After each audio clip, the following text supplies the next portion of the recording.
Here we have number 2. We're given B is being between A and D, C is in between A and D.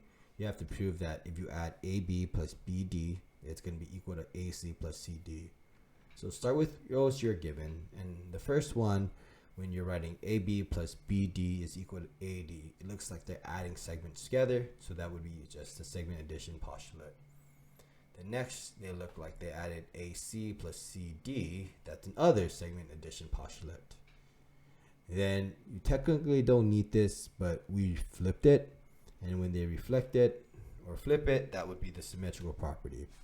Once it becomes a symmetrical property, you do replace. So AD was equal to AB plus BD. So that would just be the substitution.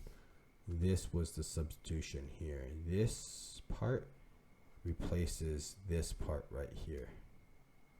Okay, that's the substitution that is occurring.